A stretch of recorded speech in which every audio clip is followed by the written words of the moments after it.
이제 우리 하나님 말씀은 마태복음 9장 14절부터 17절인데요. 오늘도 자리에서 다 일어나셔서 마태복음 9장 14절부터 17절 한 절씩 돌아가면서 읽도록 하겠습니다. 마태복음 9장 14절입니다.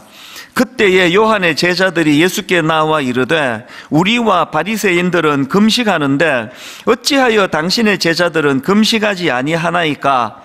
예수께서 그들에게 이르시되 혼인집 손님들이 신랑과 함께 있을 동안에 슬퍼할 수 있느냐? 그러나 신랑을 빼앗길 날이 이르리니 그때에는 금식할 것이니라. 생배 조각을 낡은 옷에 붙이는 자가 없나니 이는 기운 것이 그 옷을 당기어 헤어짐이 더하게 됨이요, 새 포도주를 낡은 가죽 부대에 넣지 아니하나니 그렇게 하면 부대가 터져 포도주도 쏟아지고 부대도 버리게 됨이라. 새 포도주는 새 부대에 넣어야 둘이 다 보존되느니라. 아멘. 네, 자리에 앉아 주시기 바랍니다. 제가 간혹 그림책을 가지고 묵상할 때가 있다는 말씀을 드렸었는데요. 이제 목회하다가 좀 이제 지치고 이럴 때 한 번씩 꺼내보는 그림책이 있습니다.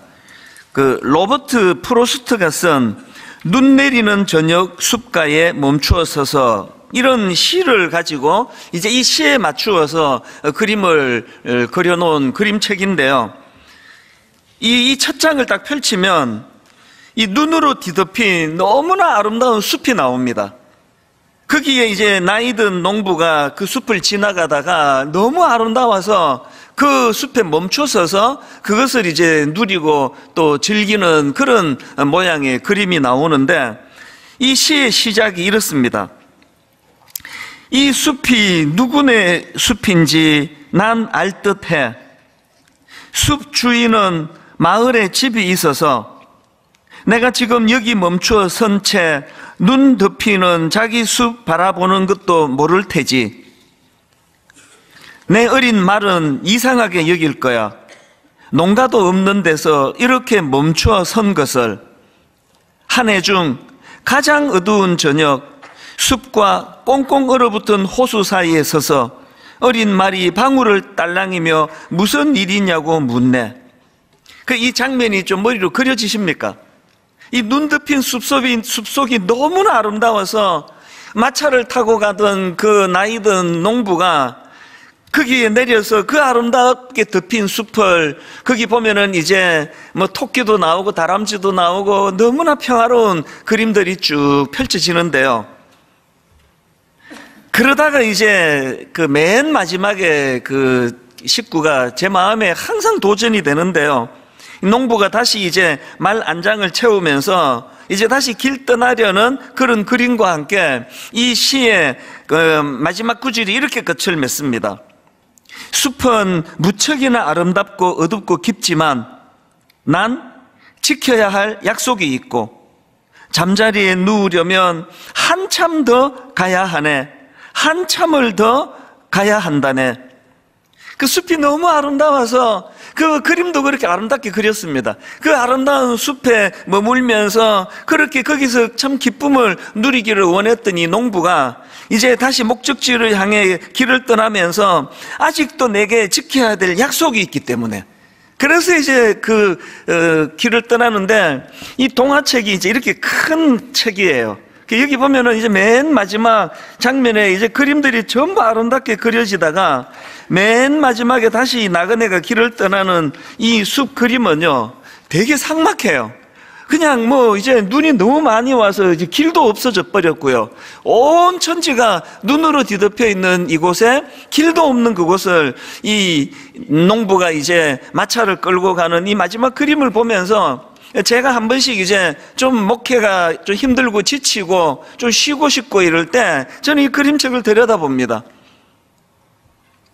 여기서 이제 내려놓고 쉬고 싶고 이제 그만두고 싶고 이런 마음에 어떤 부담이 생길 때마다 아직도 내겐 지켜야 될 약속이 있기에, 아직도 잠자리에 누우려면 한참을 더 가야 하네. 한참을 더 가야 하네. 제가 지난 연말에 이 그림책을 다시 꺼내서 보면서 우리 성도님의 생각을 많이 했습니다. 해는 바뀌지만 지치고 피곤하고 쉬고 싶고, 그러나 그럼에도 불구하고 아직도 해야 할 일이 있기에, 아직도 나에겐 지켜야 할 약속이 있기에, 그래서 자녀들을 보듬고 또 아내와 남편을 섬기고 연로하신 부모님을 또 섬기면서 자기가 해야 할 일들을 묵묵히 또 해나가야 되는 수많은 성도님들을 생각하면서 정말 하나님께 기도합니다. 하나님, 저들이 이제는 너무 좋은 환경에서 다 내려놓고 쉬고 싶은 그 마음을 억누르면서 다시 또 마차에 올라타 눈이 너무 많이 와서 이제 길도 보이지 않는 그 험한 길을 걸어간다 할 때에 우리 성도님들에게 하나님 기쁨을 주시기 원합니다. 저도 마찬가지거든요. 이제 그냥 이제 어떨 때 좀 지치고 쉬고 싶고 이럴 때 반드시 하나님께서 제게 회복을 주시는데 기쁨을 주세요. 그래서 오늘 이 시간까지 어제 저녁에 이제 송구영신 예배에 말씀 전하고 총알같이 집에 가서 또 이제 내일이 주일이구나 그러면서 또 이제 이 설교를 다듬으면서 또 새벽에 일어나고, 이 모든 과정이 굉장히 피곤하고 힘든 과정이지만 너무 즐거워요. 너무 감사합니다. 기쁨이 있거든요. 제가 이 그림책을 보면서 하나님, 이 한 해 동안도 너무나 지쳐 있지만 그래도 해야 될 일이 있기 때문에, 책임감이 있기 때문에 그렇게 사명의 길을 떠나야만 되는 우리 성도님들에게 성령님이 기쁨을 주심으로 말미암아 그것이 참 억지로 끌려가는 길이 아니라 자발적이고 행복하고 누리면서 그렇게 나아가는 사명의 길 되기를 원합니다. 이런 의미에서 제가 오늘 본문을 제가 묵상을 하면서 이 본문에서 굉장히 중요한 한 가지 포인트가 바로 이 기쁨에 관한 문제거든요. 오늘 본문에 보면은 세례 요한의 제자들이 예수님을 찾아와서 이런 질문을 던집니다. 마태복음 9장 14절. 그때에 요한의 제자들이 예수께 나와 이르되 우리와 바리새인들은 금식하는데 어찌하여 당신의 제자들은 금식하지 아니하나이까? 이 굉장히 무례한 질문 아닙니까? 굉장히 도발적이에요. 그리고 지금 세례 요한의 제자들이 금식하는 것에 마음이 쏠려 있다 보니까 자기들이 지금 누구와 함께 금식한다 그럽니까? 우리와 바리새인들이 금식하는데, 아니 이 바리새인들이 어떤 자들입니까? 예수님의 공생애가 시작할 때부터 끊임없이 주님께 시비를 걸고 도전을 던지고 나중에는 예수님을 죽이려고 하던 그런 자들 아닙니까? 그런데 여러분, 어떻게 세례 요한의 제자라는 사람들이 그 악한 바리새인들과 함께 할 수가 있느냐는 거예요. 그만큼 지금 금식하는데 몰입하고 있다는 거거든요. 사실 이 세례 요한이 세운 공동체는 광야에서 메뚜기와 석청을 먹으면서 고행하던 공동체 아닙니까? 그래서 그들은 광야에서 고행하면서 메시아를 기다리다 보니까 그 금식에 몰입하는 거거든요. 그래서 예수님을 찾아와서 우리는 금식하는데 왜 당신의 제자들은 금식하지 않느냐는 이런 무례한 질문을 던지는 게 오늘 본문인데요. 예수님께서는 이 질문에 대하여 굉장히 중요한 지침의 말씀으로 그렇게 답을 주십니다. 그게 이제 먼저 15절인데요. 예수께서 그들에게 이르시되 혼인집 손님들이 신랑과 함께 있을 동안에 슬퍼할 수 있느냐? 그러나 신랑을 빼앗길 날이 있으리니 그때에는 금식할 것이니라. 여기 보니까 예수님께서 지금 두 대조적인 이미지를 사용하고 계시는데요. 주님이 사용하는 한 이미지는 제자들, 세례 요한의 제자들이 하고 있는 금식이라는 이미지고요. 그리고 또 주님이 답 속에서 던지시는 또 다른 이미지는 잔치라는 이미지예요. 이 금식이라는 이미지와 잔치라는 이미지를 대조해서 주님이 설명을 하시는데 이 둘이 참 대조적입니다. 본문에서 주님이 금식에 대한 이미지를 이렇게 설명하세요. 신랑을 빼앗길 날이 이르리니 그때에는 금식할 것이니라. 주님은 지금 여기서 금식의 어떤 이미지를 지금 사용하고 있습니까? 슬픈 이미지예요. 부정적입니다. 여기에 대조적으로 주님께서는 잔치라는 이미지를 내세우는데, 잔치의 이미지는 그 금식과 정반대예요. 기쁨의 이미지예요. 누리는 거예요. 감사하는 거거든요. 이 두 이미지를 가지고 주님이 설명을 하시는데, 그리고는 두 가지 비유를 드십니다. 첫 번째 비유가 16절에 나옵니다. 생배 조각을 낡은 옷에 붙이는 자가 없나니 이는 기운 것이 그 옷을 당기어 헤어짐이 더하게 되며, 이 그림을 한번 이미지화 한번 해보세요. 옷이 낡아 빠진 옷이에요. 누더기예요. 이 누더기 옷에 어디서 엄청 좋은 생배 조각 한 조각을 구해가지고 여기 덧붙인다고 그 누더기 옷이 그게 온전한 옷이 되겠느냐? 이 주님이 사용하시는 이미지의 강조점이 뭔지 아시겠죠? 지금 이 너희들이 행하고 있는 이 율법이라는 잣대로 금식하고 고행하는 그 정도로는 근본적인 문제를 해결할 수 없다는 겁니다. 그 정도의 애씀이 아니라 완전한 변화, 완전한 새로운 기준으로 그렇게 덧입혀야 한다. 그러시면서 주님이 두 번째 비유를 드시는데 그게 17절입니다. 새 포도주를 낡은 가죽 부대에 넣지 아니하나니 그렇게 하면 부대가 터져 포도주도 쏟아지고 부대도 버리게 됨이라. 새 포도주는 새 부대에 넣어야 둘이 다 보존되느니라. 여기 나오는 새 포도주는 예수 그리스도를 상징하는 그런 의미인데요. 이 금식이 슬프고 부정적인 이미지라면 주님이 말씀하시는 새 포도주는 아까 앞에서 잔치라는 개념을 주님이 이미지를 쓰셨다 그랬는데, 이 새 포도주는 기쁜 잔치집에서 필요로 하는 기쁨의 도구, 이게 새 포도주예요. 주님께서 지금 이 흐름을 통해 뭘 말씀하고 싶은 겁니까? 예수님께서는 지금 기쁨이라는 키워드를 사용하셔서 이제 새로운 시대가 도래했는데, 그 새로운 시대에는 새 포도주 되시는 예수 그리스도로 말미암아 기쁨이 전파되고 기쁨이 확산되는 시대가 올 것이다. 그럴 때 낡은 기준을 버리지 않고는 그 기쁨을 누리지 못하게 된다. 그 기쁨을 쏟아버리게 된다. 이게 주님의 말씀 핵심입니다.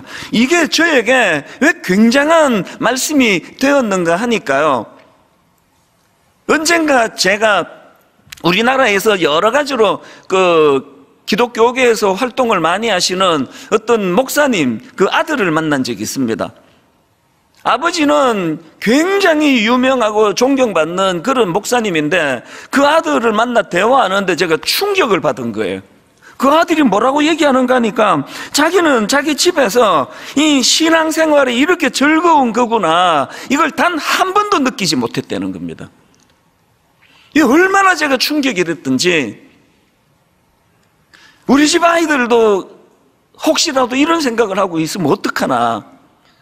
아버지는 너무 바쁘고 집에도 잘 안 오고 늘 이제 바깥을 나돌다가 보니까 아버지는 굉장히 그렇게 훌륭한 그런 영적 지도자라고 그렇게 평가를 받으시는데, 그 아들은 예수 믿는 게 왜 기쁜지를 나는 한 번도 경험해 본 적이 없다고. 여러분, 신앙교육은요, 걸핏하면 불러놓고 앉아봐라. 너 요새 성경 안 읽지? 너 어제 몇 장 읽었어? 이 기도도 통 안 하는데 이렇게 해서 전수되는 게 아니에요. 신앙생활은요, 자녀들에게 먼저 믿은 부모의 기쁨을 보여주는 거예요. 부모가 예수 그리스도, 새 포도주 되시는 예수 그리스도로 말미암아 그 낡은 조각 몇 개 붙여가지고 누더기 옷이 새 옷이 안 되는 것처럼 완전한 변화가 필요한 이 시대에 완전한 변화를 가져다 주시는 새 시대를 만들어 주신 예수 그리스도, 그분으로 인한 기쁨, 이 기쁨을 누리는 게 신앙생활이다. 이건 말로 하는 게 아니에요. 나 향수 뿌렸어, 말하는 사람 없습니다. 그건 그냥 냄새가 나는 거예요. 오늘 우리 한국교회가 젊은이들이 교회를 떠난다고 아우성을 치고 있다면 회복하는 일은 아주 간단합니다. 교회가 낡은 옷을 벗어버려야 돼요. 그래서 새 포도주로 교회의 주인 되시는 예수 그리스도로 말미암아 이 교회 안에서 기쁨이 회복되는 거 아닙니까? 회복되면 되는 거 아닙니까? 왜 떠납니까? 왜 가나안 성도가 이렇게 많습니까? 오늘 본문에서 지금 세례 요한의 제자들이 하는 그 말들이 난무하는 거 아닙니까? 나는 금식하는데 당신은 왜 금식하지 않습니까? 그렇게 고행을 수행하고 오실 메시아를 경건하게 기다린다고 하는 그들이었지만 자기들 내면에도 기쁨이 없잖아요. 그리고 맨날 그냥 항변하고 시비 걸고 왜 당신은 왜 금식 안 하느냐고. 이런 모습들이 교회 안에서 많다가 보니까 즐겁지가 않고 교회 가는 게 기다려지지가 않는 거거든요. 그래서 우리가 회복해야 되는 건요, 새 포도주 되시는 예수 그리스도로 인하여 교회는 기쁨의 공동체다, 이걸 보여주는 거거든. 요한복음 15장 11절이요, 내가 이것을 너희에게 이르면 내 기쁨이 너희 안에 있어, 내 기쁨이 너희 안에 있어, 너희 기쁨을 충만하게 하려 함이니라. 교회가요, 뭐 이벤트 하는 거 좋고 뭐 행사 많이 하는 거 다 좋은데요, 그런데 내 기쁨이 너희 안에 있어, 새 포도주 되시는 주님의 기쁨이 없는 행사 이벤트는 전부 그거 일회용이지, 그 쓸데없는 거거든요. 저는 이걸 왜 확신하느냐, 제가 이민 생활할 때 20대 초반에 그 이민 교회들이 뭐 다 어렵다 그러지만요, 참 한 300여 명 모이는 그 소박한 교회에서 만났던 수많은 기쁨을 갖고 계시던 어른들을 제가 만났기 때문에 저를 살려준 게 교회라 그러잖아요. 흑인 동네에서 일할 때 소망이 없는 주중을 보내면서 눈 빠지게 기다리던 게 교회였거든요. 야, 이제 오늘 수요일이네, 4일 남았네, 4일. 이제 금요일 이틀만 있으면 나 교회 간다. 교회가 너무나 감사하고 기뻐하고 용납하고, 어떤 집사님도 저보고 요새 성경 안 읽지 이러는 사람 없었습니다. 서로 기뻐하고 서로 감사하고 집으로 초대하고 환대하고, 그러니까 성경을 저절로 읽게 되는 거 아닙니까? 새해에 분당 우리 교회는 환대의 집이 되기를 원한다 그랬는데요, 여러분, 분당 우리 교회가 환대의 집이 되기 위해서는 그 집주인인 여러분들이 이 내면에 새 포도주 되시는 주님만 주실 수 있는 기쁨을 갖고 계셔야 돼요. 이 기쁨이 흘러 넘쳐야 그런 공동체가 환대의 공동체가 될 줄로 믿습니다. 그래서 새해에 우리 모두가 목표로 삼아야 되는 거, 우리 가정은 기쁨의 집이야. 나 예수 믿거든. 새 포도주 되시는 예수 그리스도가 우리 가정의 주인이시기 때문에 우리 가정은 화목해. 용서가 막 강물처럼 흘러. 우리는 가정 안에서 서로 대화를 많이 해. 이게 우리의 목표. 분당 우리 교회는 그냥 일 많이 하고 일망소도 파송 이런 이야기 하지 말고요, 분당 우리 교회는 그 기쁨이 넘쳐. 그 교회는 이상하게 내 슬픔을 거두어주는 능력을 갖고 있어. 이게 원래 분당 우리 교회의 목표가 되기를 바랍니다. 그래서 오늘 저는 이 본문 말씀을 가지고요, 어떻게 하면은 우리가 이 신령한 기쁨을 회복할 수 있을까, 이걸 몇 가지로 정리해 봤는데, 첫 번째, 여러분, 이 기쁨을 회복하기 위해서는 새 포도주 대신 예수 그리스도를 나의 삶의 새로운 기준으로 삼아야 돼요. 이 새로운 기준.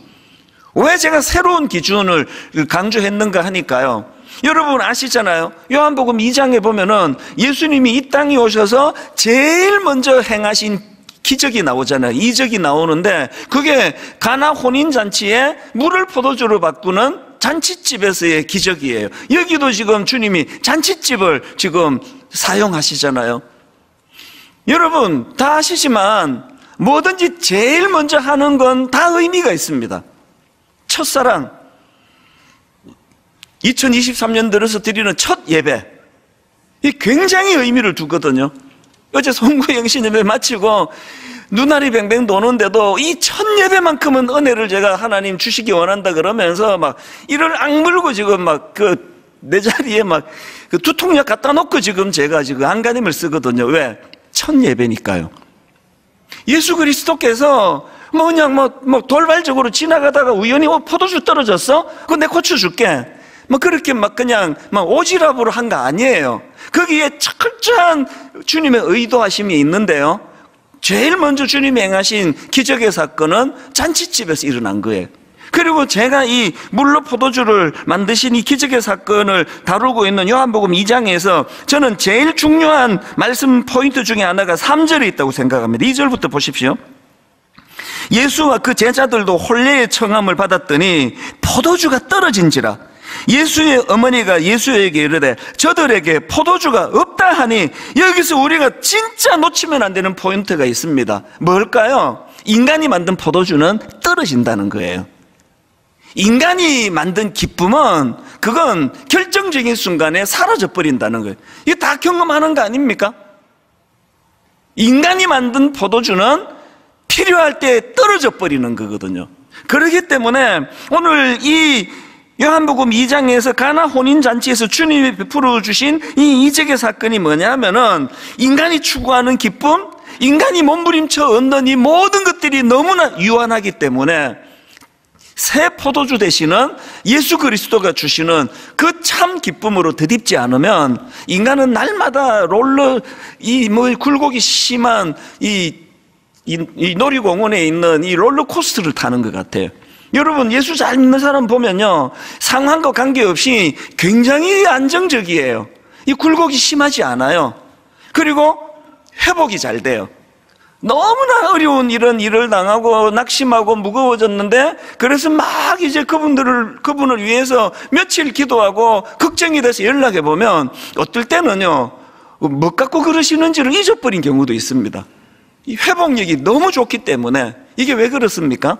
인간이 만든 포도주를, 그 유한한 포도주를 가지고 난감해 있던 가나 혼인잔치 주인에게 예수 그리스도께서 물로 포도주를 만들어 주시는, 주님이 만든 포도주를 보여준 사건이거든요. 여러분 인생에서 물이 포도주로 바뀌는 주님의 역사가 여러분 삶 속에서 경험되어지기를 바랍니다. 그래서 일희일비하는 거 없습니다. 그래서 우리가 이 새 포도주 되시는 예수 그리스도, 그 요한복음 14장 27절에 평안을 너희에게 끼치노니 곧 나의 평안을 너희에게 주노라. 그 다음 보세요. 내가 너희에게 주는 것은 세상이 주는 것과 같지 아니하니라. 여러분, 세상이 주는 평안만 쫓아다니기에 막 지쳐있는 분 계시다면 오늘 우리 주님께서 신년의 예배 가운데 여러분들에게 세상이 줄 수 없는, 주님만이 주실 수 있는 그 기쁨, 그 평안, 이걸 받아 누리게 되시기를 바랍니다. 그런가 하면 두 번째로 우리가 기쁨을 회복하기 위해서는요, 경직을 풀어야 됩니다. 고정관념으로 인한 경직 풀기. 17절입니다. 새 포도주를 낡은 가죽 부대에 넣지 아니하나니 그렇게 하면 부대가 터져 포도주도 쏟아지고 부대도 버리게 됨이라. 새 포도주를 낡은 가죽 부대에 넣으면 낡은 가죽 부대가 터져버려요. 왜 터져버리느냐? 이 새 포도주가 가진 특징 때문에 그래요. 새 포도주는 생명력이 있습니다. 그게 발효를 해요. 분명히 이 정도 부피의 포도주를 가죽 부대에다 담았는데 그 안에서는 제가 그 자료를 막 찾아보니까요, 이 새 포도주가 발효하는 그거는 뭐냐 하면은 이 효모나 세균 등의 미생물이 이 탄수화물을 분해해 가지고 에너지를 얻어 가지고, 그래서 이 발효는 부피를 부풀린다는 거예요. 부피를 팽창시킨다는 거예요. 생명력이에요. 죽은 것들은 부피가 늘어나지 않습니다. 새 포도주는 생명력이 있어서 부피를 팽창시키는데, 그러려면 어떻게 해야 됩니까? 신축성 있는 가죽 부대에다가 담아야 되는 거 아닙니까? 그래서 그 당시로 사용되던 가죽 부대는 염소 가죽이나 양의 가죽으로 만들었다 그러는데요, 그렇게 염소 가죽으로, 양의 가죽으로 만든 이 가죽 부대는 신축성이 있다는 게, 탄력성이 있어요. 그래서 이제 그 안에 생명력을 가진 새 포도주가 발효해서 점점 이 부피가 커져갈 때 이 가죽 부대는 그것을 수용할 수 있는 능력이 있는 거예요. 신축성이 있으니까. 이게 늘어나 주는 거예요. 그 문제가 뭐냐? 시간이 오래 지나가면 이 신축성이 있던 가죽 부대가 낡은 가죽 부대가 돼가지고 경직이 돼버리는 거예요. 그래서 이제 새 포도주가 막 발효를 하면 거기에 맞추어서 신축성 있게 이것이 늘어나야 되는데 딱 경직이 돼가지고 나는 더 이상 이거를 늘릴 수가 없어. 그게 터져버리는 거거든요. 오늘 본문 14절에 그때 요한의 제자들이 예수께 나와 이르되 우리와 바리새인들은 금식하는데 어찌하여 당신의 제자들은 금식하지 아니하나이까? 이게 지금 신축성을 잃어버리고 낡은 가죽 부대가 된 거 아닙니까? 여러분은 지금 자기 스스로에 대해서 그 신축성이 있는 새 가죽 부대라고 생각을 하십니까? 낡은 가죽 부대로 변질됐다고 생각하십니까? 어떤 것도 내 기준에서 조금도 바뀌질 않고, 내가 금식하면 이 지금 그 세례요한의 제자들의 논리가 그거 아닙니까? 내가 금식하면 세상의 모든 사람이 다 금식해야 돼요. 아니 우리는 금식하는데 왜 안 하시느냐고. 교회를 개척했더니요, 진짜 여러 분야에 독실한 그 열심이 많더라고요. 어떤 권사님은 새벽기도 사수파예요. 눈이 오나 비가 오나 그렇게 새벽기도를 지키는데, 그런데 이분은 새벽기도 나오시는 것 때문에 맨날 화가 나 계세요. 박 권사 그거 또 안 나왔네. 그래서 새벽에 딱 앉으시면 사람부터 찾아요. 박 권사 이거 또 안 나왔다고. 맨날 화가 나 계세요. 그때는 제가 42살에 교회를 개척했기 때문에, 그리고 얼굴은 35살. 그래서 그때는 이제 좀 어른들한테도 뭐 좀 애교스럽게 권면도 막 해도 상처도 안 받았었거든요. 그래서 제가 그 권사님께 뭐라고 조언했을 것 같아요? 저만 만나면 그 박 권사 새벽기도 안 나온다고 자꾸 화를 내시니까, 그래서 제가 그 권사님께 아주 애교스럽게 35살의 얼굴답게 제가 이렇게 권면을 했죠. 권사님도 새벽기도 안 나오면 좋겠는데. 권사님 새벽기도 나오셔야지 맨날 화나고 맨날 박 권사님 미워하고, 그것보다 새벽기도 안 나오시고 박 권사님 안 미워하시면 더 좋겠는데. 오늘 여러분 지금 세례요한의 제자들이 딱 그거 아닙니까? 금식 뭐하러 했습니까? 금식하는 것 때문에 맨날 화가 나는 거예요. 아니 왜 예수님 제자들은 금식 안 하느냐고. 이런 정상을 가진 분이 많으실 텐데요. 되게 많으실 텐데요. 항상 자기 기준이 최고예요. 그래서 또 어떤 사람은 막 큐티에다가 목숨 거는 사람들은요, 그 새벽기도 뭐 이런 거 신경 안 써요. 맨날 그냥 그 김집사 그 큐티도 안 한다고. 하여튼 그 김집사는 큐티 안 해가지고 어쩔지 모르겠다고. 그럼 제가 그분한테도 권하죠. 집사님도 큐티 안 했으면 좋겠는데. 아니 지금 여러분 그 큐티 안 하는 분들한테 면죄부 주자는 게 아니라요, 경직을 풀자는 거예요. 경직을. 그럼 우리는요, 이게 뭐 어떡합니까? 죄성인데 내버려두면 경직이 되고, 내버려두면 낡은 가죽 부대가 돼가지고 경직이 되는데, 그래서 날마다 은혜가 필요한 거예요. 날마다 신축성 있게, 뭐 세상에만 모든 걸 다 담아낼 수 있는. 그래서 뭐 용서하는 게 그렇게 어렵질 않아요. 저는 오늘 첫날 첫 예배 드리시는 성도님들 안에 성령님이 우리의 경직된 것들을 다 깨트려 주시기를 바랍니다. 그래서 포용력이 있고, 그래서 요즘에 뭐 사회적으로도 이 공감 능력, 이게 굉장히 중요한 잣대가 됐잖아요. 공감 능력이 뭡니까? 신축성이에요. 나하고 완전히 다른 생각을 가진 사람도, 아니 뭐 그래서 제가 30대 때는요, 저도 굉장히 경직된 사람이에요. 30대 때 제가 맨날 화날 때마다, 아니 어떻게 인간이 저럴 수가 있어? 아니 인간이 어떻게 저렇게 할 수 있어? 막 이런 생각을 많이 했는데, 요새 제가 이제 좀 나이가 드니까요, 은혜를 좀 받아요. 요즘에는 제가, 아니 사람이 그럴 수 있지. 진짜 이렇게 많이 바뀌었습니다. 뭐 사람이 그럴 수 있지. 인간이 어떻게 저럴 수가 있어? 아니 사람이 그럴 수 있지. 어느 게 더 신축성이 있어 보이십니까? 여러분, 저와 여러분이 이 새 포도주 되시는 예수 그리스도로 말미암아 이렇게 포용력이 있고 공감 능력이 있고 신축성이 있는 그런 성도님들 되시기 바랍니다. 마지막 세 번째로요, 우리가 기쁨을 회복하기 위해서는 예수님께 질문을 계속 드려야 돼요. 예수님께 질문 드리기. 14절에서 제가 계속 부정적으로 말씀드렸는데요, 그때에 요한의 제자들이 예수께 나와 이르되 우리와 바리새인들은 금식하는데 어찌하여 당신의 제자들은 금식하지 아니하나이까. 이게 굉장히 무례한 표현이라고 말씀드렸지만, 성경을 제가 가만히 보니까 예수님이 그들을 꾸짖지 않으세요. 좀 미숙해가지고 뭐 버릇없이 그렇게 그 주님께 질문하는 그 태도는 좀 나쁜지 몰라도 바람직한 게 뭐예요? 묻는 거예요. 어제 우리 송구영신 예배 때 다윗에 대해서 나눈 것도 그거 아닙니까? 어제 본문에 사울왕이 죽었습니다. 새 시대가 도래했어요. 이미 하나님께서 다윗에게 15년 전에 왕으로 기름 부으신 상태예요. 모든 여건이 다 맞는데 다윗은 새 시대가 도래하는 첫 단추로 주님께 묻는다 그랬죠. 사무엘하 2장 1절. 그 후에 다윗이 여호와께 여쭈어 이르되 내가 유다 한 성읍으로 올라가리이까? 다윗이 아뢰되 어디로 가리이까? 여러분, 이 상황에서는요, 다윗이 하나님께 여쭙지 않고 그냥 헤브론으로 가도 이거 잘못됐다 말할 사람 별로 없습니다. 그런 상황에서도 다윗은 하나님께 묻는 거예요. 여쭙는 겁니다. 여러분, 우리 작년에 제가 여러 번 소개해드렸던 시편 119편 105절 말씀 기억하시죠? 주의 말씀은 내 발의 등이니이다. 내 발의 등이니이다 할 때 이 발은 히브리어로 레겔인데 단수형이라 그래요. 뭘 강조하는 겁니까? 한 걸음이에요. 한 걸음. 여러 걸음 아니에요.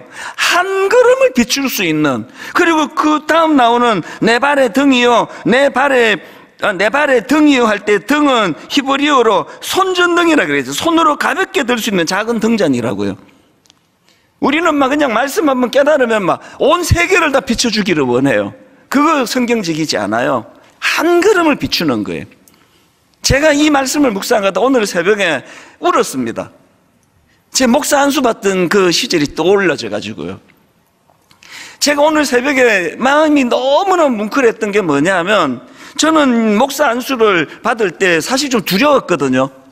제가 저를 아니까요. 내가 너무 미숙하거든요. 사람에게 상처 줄 위험이 있는 사람이거든요. 고집이 세거든요. 이렇게 고집 세고 경직되고 이런 성격을 갖고 목회를 하다가 사람을 다치게 하면 어떡하나. 그게 제가 굉장히 두려웠습니다. 그래서 제가 하나님께 목사 안수 받기 전에 금식하며 기도했습니다. 하나님, 간절히 기도합니다. 목사 안수 받을 때 노회에 선배 목사님들이 머리에 손은과는, 인간들의 손은과는 안수 말고 정말 성령님 저를 안수하여 주시고, 성령님 이 못된 성격, 못된 고집 센 거 다 태워주시기를 원합니다. 진짜 간절히 금식하며 기도했어요. 그렇게 안수 끝났는데요, 목사 됐는데요, 기도 응답이 하나도 안 됐어요. 보시는 그대로예요. 고집 여전히 세고요, 상처 잘 주기 쉽고요. 30대 때. 그래서 이제 모르겠습니다. 분당 우리 개척하고 20년 동안에 저한테 상처받고 교회 떠난 분들 한번 모여라 하면은 꽤 모일걸요. 여러분, 이렇게요, 목사가 그 상처받은 성도를 그 싸매어 주라고 목사를 시켜놨는데, 멀쩡한 성도를 상처를 주면은요, 그 고통은 이루 말로 다 못해요. 잠을 못 자고요, 괴롭고 쓰라리고요. 아니, 이게 뭐 그 상처받은 사람 치유해줘도 이게 시원찮을 텐데, 아니 이게 내가 또 이렇게 사람에게 상처를 줬네? 하나님이 자꾸 원망이 되는 겁니다. 아니, 하나님, 내가 이럴 줄 알고 내가 금식하며 기도한 거 아닙니까? 아니, 그 기도가 뭐가 잘못됐길래 왜 응답을 안 해주셨냐고. 아니, 내가 머리에 손은과 안수할 때 성령이 내 연약한 거 다 태워주시라고, 말 실수하는 거 하나님 고쳐주시라고 왜 그렇게 기도했는데 왜 응답을 안 해주셨냐고 너무 자꾸 우리 하나님께 섭섭한 거예요. 어느 새벽에요, 자꾸 섭섭해하니까 답을 가르치셨어요. 하나님이 제게 이런 마음을 주셨습니다. 나는 네가 목사 안수 받는 그날 완전하게 연약한 것들이 다 태워져서 완벽한 목사가 되는 거 원하지 않는다. 네가 완벽한 목사가 돼가지고 그날 이후로 다시는 하나님 찾지 않아도 되고, 하나님 의지하지 않아도 되고, 하나님께 매달리지 않아도 목회가 잘 되는 그런 목사가 되는 건 나 원하지 않는다. 네가 비록 목사 되고도 미숙하고 목사 되고도 여러 가지로 부족한 게 많은 참 그런 부끄러운 자리에 있다 할지라도 바로 그것 때문에 매 순간순간마다 하나님께 의지하고 하나님께 기도하고 하나님께 은혜를 구하는, 나는 네가 그런 목사가 되기를 원한다. 그날 새벽에 제가 많이 울었습니다. 그게 여기 나오는 시편 119편의 원리랑 너무 똑같은 거 아닙니까? 오늘 새벽에 제가 그 시절을 생각하면서, 하나님, 주님이 내게 원했던 게 이거군요. 주님은 내 발 단수형, 내 한 걸음, 내 발의 등이에요. 등, 온 세계를 비추는 거 아니에요. 손전등 같이 요 내 발걸음만. 그래서 한 걸음 걷고 또 묻고, 한 걸음 걷고 또 묻고, 하나님 제가 지금 잘 가고 있는 건가요? 교회가 엉뚱한 데로 가고 있는 건 아닌 건가요? 새벽에 제가 일어나가지고 그냥 하나님 대한민국을 내 손에 맡겨 주시옵소서, 한국에서 제가 제일 강력한 목사 되기 원합니다, 그런 기도 해본 적이 없습니다. 한국교회 내 손에 맡겨 주시옵소서. 어떡하려고요? 그래갖고 저는 그런 기도 안 해요. 아니요, 못해요. 저는 새벽에 어린애처럼 기도합니다. 하나님, 오늘 이 하루 저 때문에 상처받는 성도 생기지 않게 해주세요. 하루 일과를 마치고 오늘도 엄청난 일을 하게 해주신 하나님 감사합니다, 그런 기도를 해본 적이 없습니다. 엄청난 일도 하고 있지도 않고요. 어떤 기도하면서 하루를 마치는지 아십니까? 오늘 하나님, 저 때문에 상처받는 성도 없게 해주신 거 감사합니다. 오늘 우리가요, 늘 주님을 의뢰해야 돼요. 주님께 물어야 돼요. 그래서 우리 모두를 이렇게 미숙한 사람으로 성화가 더디게 그렇게 나아가는지 모르겠습니다. 우리 다 성숙한 척 하시면 안 돼. 한 걸음 한 걸음, 여차하면은 엉뚱한 데로 빠지고, 여차하면은 엉뚱한 짓 하고, 여차하면은 말로 실수하고 말로 상처 주고, 이게 우리라는 사실을 기억하고, 주님, 그래서 여러분 이제 1월달 이거 다 받으셨죠? 한 구절 묵상.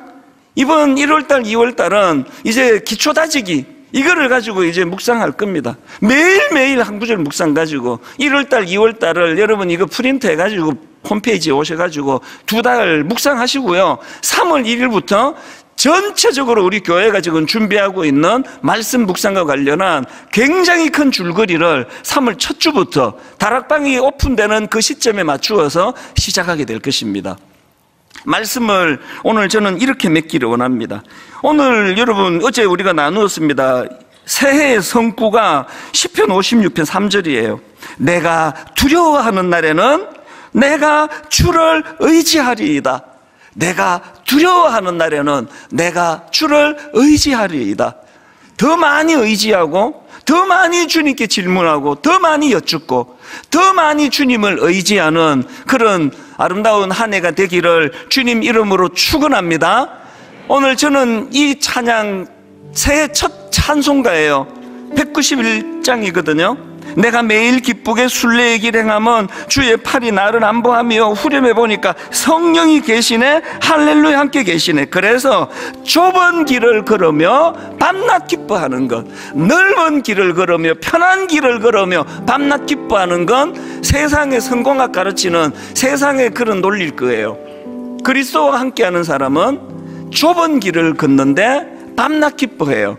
내 인생에 인간이 만든 포도주는 끊어져 버린지 모르지만 물로 포도주를 바꾸신 그 주님의 기쁨이 내게 용수숨치기 때문에 어떤 상황에서도 좁은 길을 걸어도, 넓은 길을 걸어도, 편한 길을 걸어도, 불편한 길을 걸어도 밤낮 기뻐하는 것, 주의 영이 함께함이라. 우리 가사를 생각하시면서 우리 손뼉 치면서, 여러분 첫 단추예요. 새해의 첫 예배를 하나님께 잘 올려드리는 그런 예배가 되기 원합니다. 우리 손뼉 치면서 191장입니다.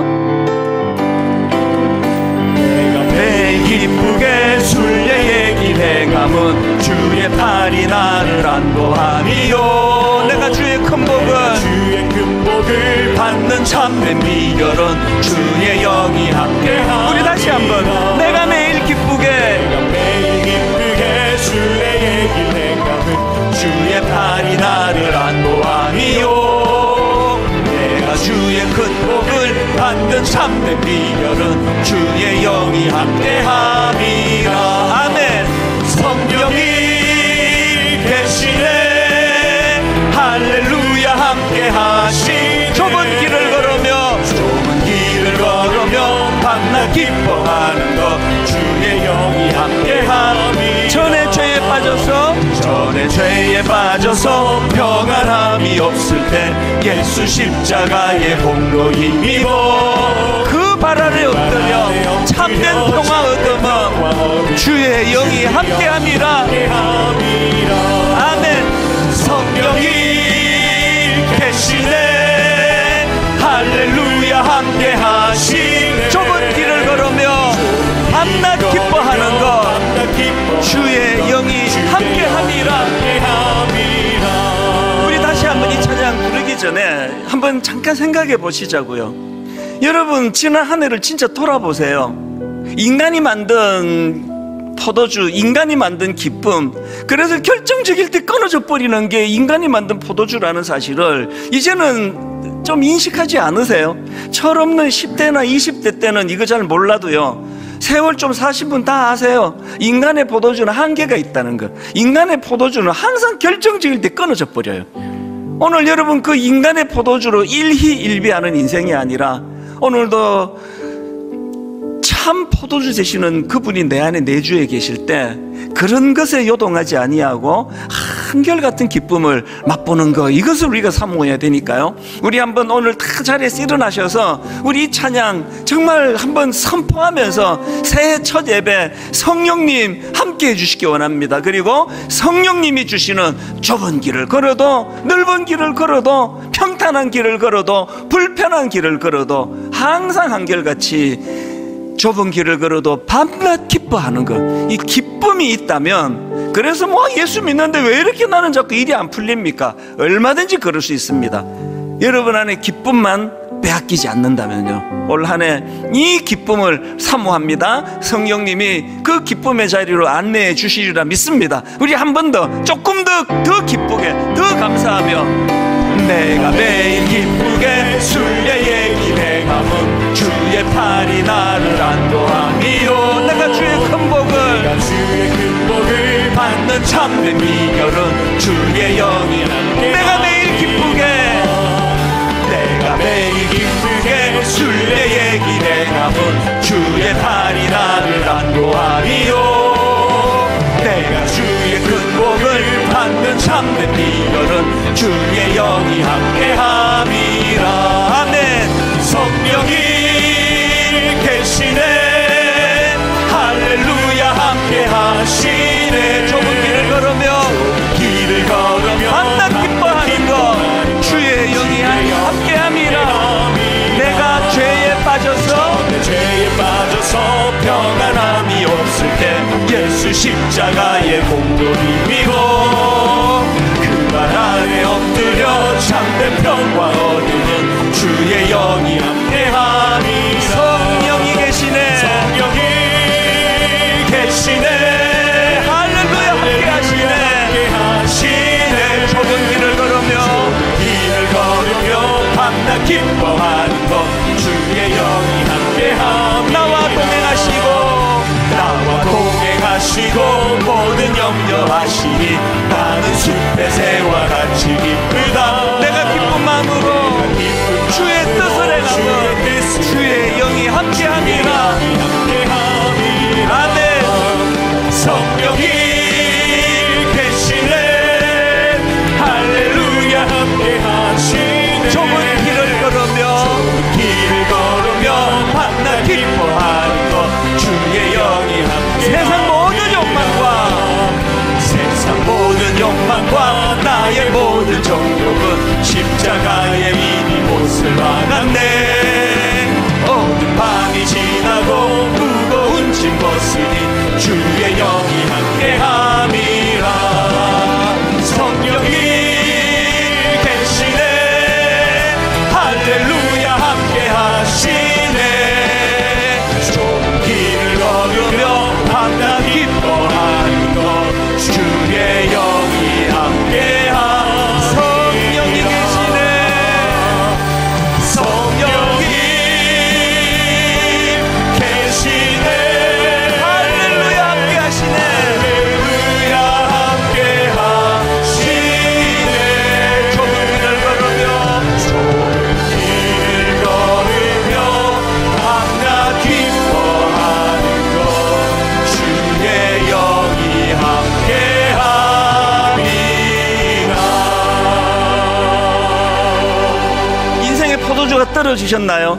결정적인 순간에 의지했던 포도주가 떨어져 당황하고 난감한 자리에 빠지는 우리 형제 자매들 많으시잖아요. 지금이야말로 참 포도주 예수 그리스도를 찾을 때예요. 그래서 하나님, 인간이 만든 이 포도주가 끊어져 버리고, 가정도 마찬가지 아닙니까? 너무너무 사랑해서 결혼을 했는데 인간이 이루어가는 가정에 포도주가 떨어지는 날이 반드시 옵니다. 그럴 때 참 포도주 되시는, 새 포도주 되시는 예수 그리스도, 그분이 우리 가정에 호주가 되어주시고 주인이 되어주실 때 그분이 주시는 향내나는 포도주 같은 기쁨을 맛보게 될 줄로 믿습니다. 여러분 가정의 자녀들이 예수 믿는 가정은 기뻐. 우리 가정 예수 믿어. 우리 가정 너무 기뻐. 이 목표를 가지고 분당 우리 교회 참 기쁨이 넘치는 교회야. 이 제목을 가지고 한번 우리 합심해서 나로부터 시작해서 우리 부부, 우리 자녀, 우리 부모, 그리고 분당 우리 교회, 그리고 가두어 두지 마세요. 흘려보내서 아버지 이웃 교회들, 한국 교회 모두가 다 아버지 주님 새 포도주로 기쁨이 회복되게 하여 주시옵소서. 이 제목 가지고 우리 합심해서 한 목소리를 같이 기도하시겠습니다. 살아계신 하나님 아버지, 예배 가운데 기쁨을 회복시켜 주신 주님 감사합니다. 하나님, 예배 가운데 좁은 길을 걸으며 밤낮 기뻐할 수 있는 그 아버지 마음의 동력을 허락해 주시고 감사합니다. 하나님, 너무나 아름다운 눈 높이 좁은 길에서 아버지 여기서 쉬고 싶지만 그러나 아직 내가 할 일이 있고 지켜야 될 약속이 있기 때문에 너무나 험한 그 길을 향하여 마차를 쏘고 다시 나아가는 그 농부의 마음을 저희들에게 허락하여 주시옵소서. 살아계신 하나님, 너무나 많이 무거운 짐을 지고 사명을 감당하는 우리 많은 주의 자녀들, 성도님들이 있습니다. 오 하나님, 저들에게 새로운 힘을 허락하여 주시옵소서. 새로운 능력을 공급하여 주시옵소서. 아버지, 아무리 무겁고 힘들고 어렵다 할지라도 우리가 걸어가는 길이 험한 사명의 길이라 할지라도 좁은 길을 걸으며 밤낮 기뻐하는 것, 주의 영이 함께합니다. 이 기쁨을 우리가 아버지 소유할 수 있도록 주님 인도하여 주시옵소서. 살아계신 하나님 아버지, 오늘 아버지 예배 가운데 개입하신 주님, 여섯 동안에 우리들의 삶 가운데 개입하여 주시고 하나님 한 주 내내 학교로 만들어 살아계신 우리 가족 바라보고 지하며 그렇게 나아갈 수 있도록 만들어하여 주시옵소서. 하나님, 우리들 마음으로 전하신 감정 주시는 기쁨이 영원히 넘치도록 인도하여 주시고 하나님 주시는 아름다운 은혜를 받며 공감 능력을 가지고 충만한 우리의 이상이 될 수 있도록 주여 역사하여 주시옵소서. 하나님 아버지, 참 감사합니다. 지난 한 해 이렇게 치이고 저렇게 무거운 짐을 지고 허덕거렸는데 하나님, 그 모든 것들을 다 지워버리고 새로 출발하게 해주셨사오니 하나님, 올 한 해 또 이런저런 많은 도전이 기다리고 있는 것, 이런 전망들을 우리가 보고 있지만 한번 기쁨의 근원 되시는 주님과 함께 그 여러 가지 장애물들을 돌파하는 능력을 허락하여 주시옵소서. 한번 멋지게 돌파하기를 원합니다. 하나님, 좁은 길이 내게 주어졌다 할 때도 그럼에도 불구하고 나는 좁은 길을 걸으며 밤낮 기뻐하는 삶을 살기를 원한다고. 하나님, 인간이 만든 포도주가 떨어져 난감한 상황에 빠져있는 성도님들이 있다면 오늘 주님 물로 포도주를 만들어주시는 주님 만나게 하여 주시옵소서. 우리 가정의 자녀들을 축복합니다. 아직 어려서 살아계신 하나님, 영적인 하나님 잘 만나지 못했다 할지라도 우리 가정 예수 믿는데 하나님 계시는 거 나는 증명할 수 있다고. 우리 가정은 기뻐. 우리 가정은 행복해. 하나님, 아름다운 이 기쁨이 가정마다 회복되도록 인도하여 주시옵소서.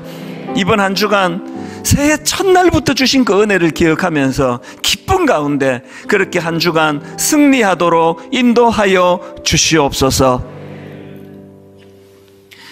우리 주 예수 그리스도의 은혜와 하나님 아버지의 다함없는 사랑과 성령님의 감동, 감화, 위로, 교통, 충만하심의 역사가 하나님 주시는 그 은혜를 사모하며 새 포도주 되시는 주님과 함께 기쁨을 누리는 삶을 살기로 다짐하며 예배하는 모든 주의 자녀들 머리 위에 지금부터 영원토록 함께 하시기를 간절히 축원하옵나이다. 아멘. 지금은 선교 헌금 시간입니다. 이 예배를 통해 삶 가운데 은혜와 회복이 충만하시길 간절히 기도합니다.